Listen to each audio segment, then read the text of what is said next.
Humans are weird. We took a vote. Jingles. The harsh light of 3 suns was filtering through the roof of the basking dome and giving the earth plants that grew from the hydroponic tubes a warm green glow. All things considered, the dome was the most comfortable place to be in the searing afternoons, at least when your options were the stagnant pools and barely moving streams of the base.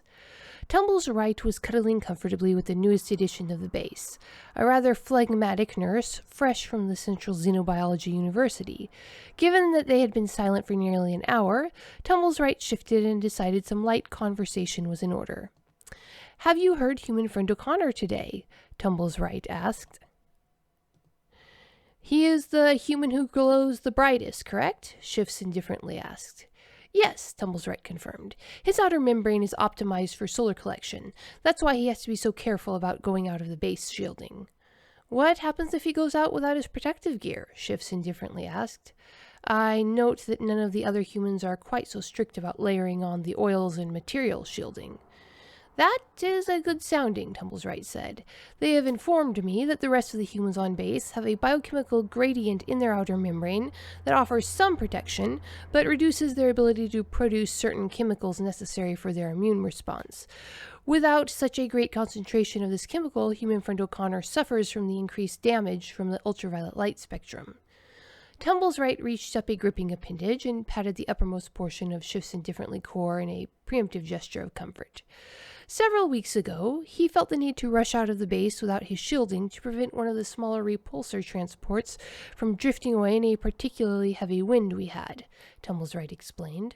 Once he was out, he realized that all of them were being moved, so he felt obligated to secure them to the ground with sturdy cables. "Why did he not simply deactivate the gravitational function?" Shifts indifferently asked. "Oh, he had by that point," Tumbles Wright said with a dismissive wave. "Apparently, the wing form of the transports meant that the wind gusts were capable of moving them without assistance." Shifts indifferently gave a hum of respectful appreciation at the natural forces he described. "With one thing and another, human friend O'Connor was out in the solar radiation for nearly a quarter of an hour," Tumbles Wright went on. "When he came back in, his exposed skin, and even that covered by his duty clothing, was glowing with a fantastical and rather ominous light." "Was his fear causing the change?" Shift indifferently asked. "Oh no," Tumbles Wright said. "In the rush of the duties to perform, he had actually forgotten about his danger entirely. He was quite pleased with the results when he came in." "What was causing the ominous glow then?" Shifts indifferently asked. "The uppermost layer of his external membrane had taken terminal damage," Tumbles Wright said, making sure to give his companion a soothing stroke with the information. "The glow came from a large percentage of his cells. You know, those strange little bodies most of the other species seem to be made of, simply self-destructing to prevent tumorous growth." "He lost a large portion of his outer membrane?" Shifts indifferently demanded, stiffening his appendages in horror. "It was gradual," Tumbles Wright assured him, slipping several appendages of his own into Shifts indifferently's in a comforting gasp. "Their bodies have mechanisms to limit the danger of this very thing. However, he was in such pain that he could not stand to be touched for several days afterwards." Shifts indifferently gave a prolonged shudder and snuggled closer to Tumbles Wright. "He was well enough to jest about the situation," Tumbles Wright said. "He called the process lobstering up for dinner." "What is that a reference to?" Shifts indifferently asked. "Apparently," Tumbles Wright says, "humans have a tradition where they boil certain crustacean species alive to prepare them for consumption."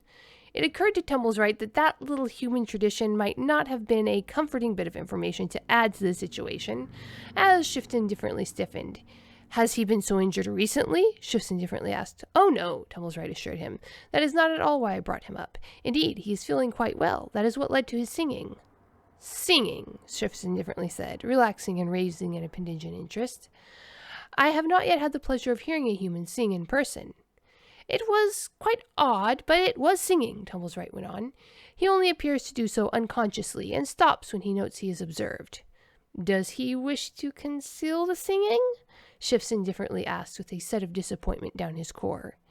"I asked him, and he assured me he did not," Tumbles Wright said. "He simply only feels the pulse of the song when he is distracted and moving. You will probably have a chance to observe it randomly. If you do not, I noted that he always starts singing when he passes the communal rest perch for the winged at the end of their shift. He says something about the way they hold their wings inspires a particular song." But how can he feel the pulse if they can observe him? Shifts indifferently asked in confusion. Humans are very contradictory creatures, Tumbleswright said. They chatted for a bit longer before swimming out to their duties.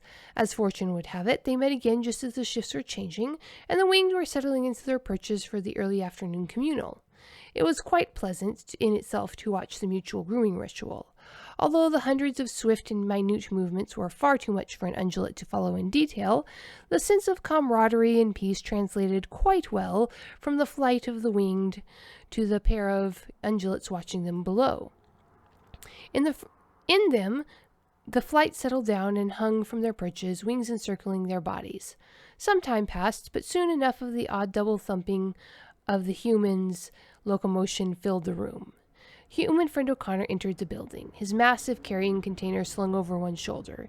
He wasn't singing when he crossed the corridor, but as he turned the corner and passed the rest tree, he began humming, and before he passed through the other door, he had broken into soft song. Hot cross buns, 1 a penny, 2 a penny, hot cross buns. The soft music followed the human down the corridor as they watched him go. Beautiful, Shift indifferently observed, once the sound died away. What is the history of that song? Oh, it's quite ancient, Tumbleswright assured him. Centuries, if not millennia old. I am told it was an advertisement for one of their baked foodstuffs at its conception, but it has long since lost that meaning. Curious, Shift indifferently noted. What about a tree full of wings could have reminded him of baked goods? Humans are weird. We took a vote. Available on Indiegogo for the month of October 2020 and available for in demand through November. Humans are weird. We took a vote. Monty Python meets Star Trek in the second book of Human Absurdity, a short story collection that will have you chuckling for years to come. Humans are weird. We took a vote. Available on Indiegogo. Go and get your copy now.